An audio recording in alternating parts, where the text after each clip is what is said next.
Alors le deuxième chapitre de cette présentation, bien de ce cours, porte sur la méthode graphique de résolution. Alors, comme j'ai expliqué au départ, il y a plusieurs méthodes de résolution, méthode graphique, méthode simplex et d'autres méthodes. Donc la méthode graphique, c'est une méthode qui se porte ou bien qui se base sur une représentation géométrique des contraintes et de la fonction objective. Et bien évidemment, on va se limiter dans ce cas de figure, bien dans ce cas de méthode, au problème de deux variables. Alors on va reprendre un exemple, c'est-à-dire reprendre l'exemple l'exemple numéro 1 qu'on a vu, l'exemple de maximisation, de l'entreprise qui fabrique des châssis aluminium et des châssis en bois. Et donc, on a modélisé ce problème en respectant les contraintes. Les contraintes sont la capacité de production de cette entreprise qui dépend des trois ateliers dont on dispose.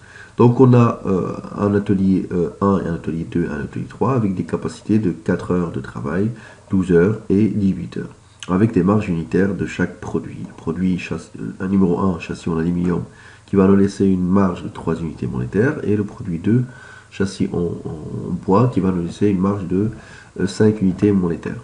Alors pour la modélisation du problème, on a trouvé qu'il s'agit d'un programme linéaire qui s'écrit sous forme de maximiser z égale 3x1 plus 5x2 sous les contraintes x1 inférieur à 4, 2x2 inférieur à 12 et 3x1 plus 2x2 inférieur à 18, avec bien évidemment x1 et x2 positifs.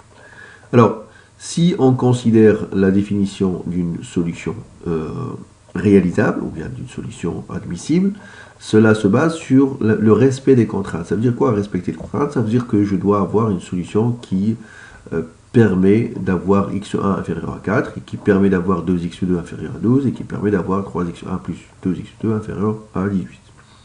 Par exemple, 0, 0 est une solution. Autrement dit, ne rien fabriquer. C'est une solution, c'est une possibilité. Sauf que, économiquement parlant, c'est pas intéressant parce que ça ne va pas nous laisser une marge de gain ou bien de profit dans ce cas-là. Alors, la question qui se pose, quel est l'ensemble des solutions? C'est-à-dire comment trouver l'ensemble des solutions, de toutes les solutions réalisables, c'est-à-dire toutes les solutions qui peuvent respecter les contraintes. Et donc cela revient à résoudre un système d'inéquation. Le système d'inéquation, c'est considérer les contraintes.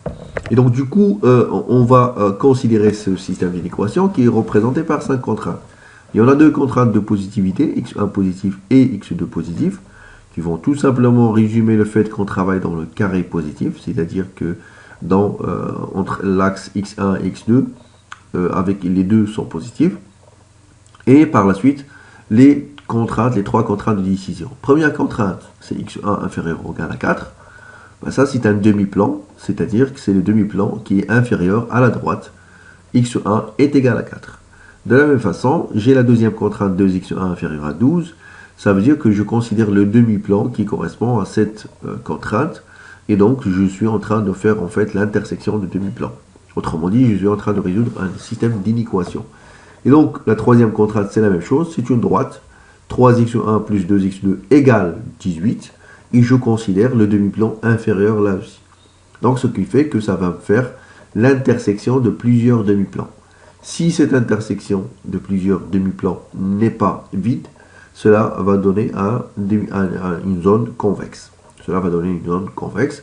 Et donc, justement, c'est ce qu'on va représenter pour déterminer l'ensemble des solutions. Alors, je vais montrer une représentation graphique de cette zone.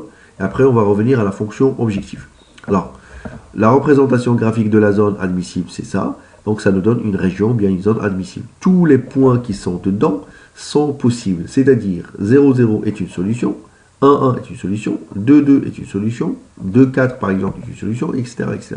Par contre, je ne peux pas faire cette solution, c'est-à-dire 2, 8, parce que je suis hors zone. Pourquoi je suis hors zone? Parce que ça correspond à un temps de travail qui dépasse les 18 heures dans l'atelier 3, qui dépasse les 12 heures dans l'atelier 2, mais je respecte quand même la contrainte de l'atelier 1, c'est-à-dire je fabrique 2 objets, ça veut dire que je consomme 2 châssis, 2 heures dans l'atelier 1.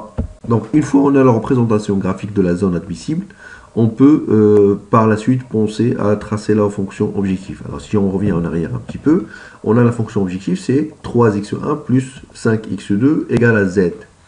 Alors cette constante z que je peux appeler k pour des raisons juste pour de la représentation graphique, cela montre qu'il s'agit d'une droite. Et donc cette droite peut prendre plusieurs valeurs, ça dépend du profil k ou bien z. Donc, si je considère une zéro production de châssis en aluminium et zéro production de châssis bois, cela correspond à k égale à 0. Ça veut dire que 3x1 plus 5x2 est égal à 0. Ça, c'est une droite. Par exemple, si je produis un châssis en aluminium et un châssis en bois, cela correspond à une production de 8. Donc, ça veut dire que c'est la droite 3x1 plus 5x2 égale à 8. Et en fin de compte, je constate que plus le profit augmente ou bien baisse, cela correspond à une droite. Et donc, c'est un ensemble de droites. Autrement dit, la fonction objectif représente une famille de droites qui ont une relation particulière. La relation, c'est que ce sont des droites parallèles. Et c'est ce qu'on va montrer ici. Alors, considérons les droites qu'on va appeler les droites delta k. Ce sont les droites 3x1 plus 5x2 égale à k. Ces droites-là s'écrivent sous forme caractéristique x2 égale à moins 3 sur 5, x1 plus k sur 5. Avec une pente égale à moins 3 sur 5 ou bien un coefficient directeur égal à moins 3 sur 5. Donc pour différentes valeurs de k ou bien de z, on a plusieurs droites. Par exemple, si je considère la famille delta 0 qui correspond à un bénéfice nul, par exemple k égale à 0, c'est la droite 3x1 plus 5x2 égale à 0. Et donc cette droite, il passe par l'origine, il passe par 0, 0. Donc j'ai besoin d'un autre point pour la représenter. Bon, je considère par exemple le point suivant, 5, moins 3. Alors je peux considérer une deuxième droite, c'est la droite 15, delta 15, qui correspond à 3x1 plus 5x2 égale à 15. Cette droite, il passe par le point 5, 0, et elle passe aussi par le point 0, 3. Donc j'ai deux points, je peux représenter graphiquement cette droite. Et donc une troisième droite, et ainsi de suite. Alors cela va me montrer que dans cette famille de droites qui sont parallèles, j'ai plusieurs niveaux de bénéfices, et ça va me donner le sens qui permet d'augmenter le bénéfice. Et puisque je cherche à maximiser, ça veut dire que je dois suivre ce sens pour trouver la solution optimale. Alors je vais vous montrer ça dans un dessin, après on va revenir au calcul de la meilleure solution. Alors, je vais passer directement au dessin, après on va revenir en arrière. Alors dans ce dessin, je constate la droite qui est là, la droite delta 0, la droite delta 15, qui donne un bénéfice égal à 15, et la droite delta 30, qui donne un bénéfice de 30. Et on constate que plus on va vers le haut, plus la solution est meilleure. Ce qui va me donner une discussion simple. Est-ce que la solution 0,0 est une solution dite optimale? On va revenir à la définition de l'optimalité. C'est qu'on a dit qu'une solution est optimale si elle donne le meilleur. Alors donne le meilleur, ça veut dire donne le max de la fonction objectif. Et on constate facilement que 0,0 ne peut pas donner le max de la fonction objectif parce que je peux faire mieux, c'est-à-dire 15. 15 non plus, c'est pas le maximum parce que je peux faire 30, et ainsi de suite. Et donc la question qui se pose, quand est-ce que ça va s'arrêter? Et donc ça va s'arrêter quand je croise le dernier point de la zone admissible. Alors pourquoi le dernier point? Parce que après ce dernier point, je suis hors zone. Ça veut dire que je suis dans des points qui ne représentent pas une solution réalisable. Et donc ça ne m'intéresse pas. Alors ce qui m'intéresse, ce sont les points qui sont dans la zone, qui est tracée ici en bleu. Et donc le dernier contact représente ce qu'on appelle un sommet optimal. Donc là, c'est graphiquement, on le détermine graphiquement, mais on le calcule d'une façon algébrique. Voilà, donc ça c'est fait, donc je reviens en arrière pour continuer ma discussion. Alors comme j'ai dit tout à l'heure, l'objectif c'est de tracer cette famille de droite 3x1 plus 5x2 égale à une constante qui représente la fonction objectif. Et donc en représentant cette famille de droites, on a le sens croissant ou lien décroissant de la fonction selon les problèmes. Et donc l'objectif c'est bien sûr de trouver la meilleure solution. Et donc pour trouver la meilleure solution, je vais essayer de voir selon les cas, est-ce que je maximise ou bien je minimise, et dans quel sens j'ai le max, dans quel sens j'ai le min. Et donc, par la suite, une fois j'ai le point optimal que j'appelle x étoile, je vais le déterminer d'une façon algébrique. Ça veut dire quoi algébrique? Ça veut dire que je vais dire que ce sommet qui est optimal, il correspond à quelle intersection, parce que comme c'est un sommet, c'est l'intersection de deux droites.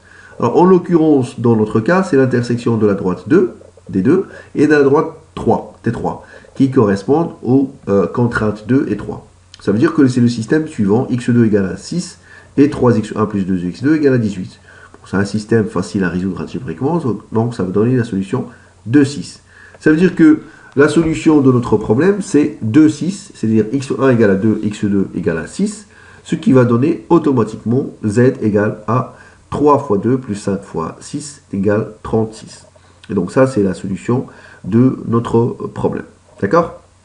Alors, une fois c'est fait, il faut revenir à un autre problème pour faire parler les chiffres, comme on dit, c'est-à-dire de voir qu'est-ce que ça va donner comme interprétation, c'est cette valeur de 2,6 et de 36. Et donc ça, c'est ce qu'on appelle l'interprétation économique. L'interprétation, pardon, économique. Donc cette interprétation économique, ça veut dire que je dois citer quelles sont les productions faites, parce que je ne vais pas laisser les choses dans des chiffres comme ça de 6, mais il faut dire que je dois, ou bien l'entreprise doit fabriquer 2 châssis en aluminium et 6 châssis en bois.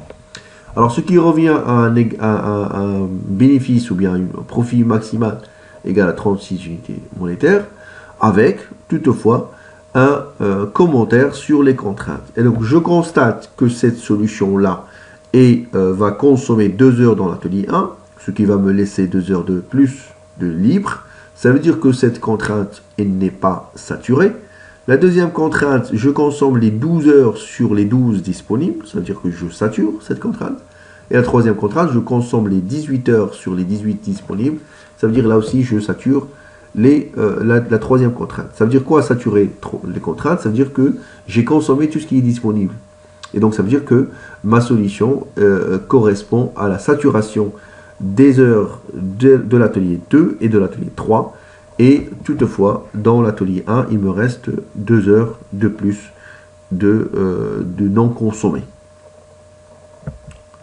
Alors, pour terminer, donc on va citer ou bien parler d'une remarque, c'est que les contraintes saturées à l'optimum correspondent algébriquement aux contraintes qui sont où on a l'égalité, c'est-à-dire que j'ai plus inférieur ou égal ou bien supérieur ou égal, c'est plutôt égal.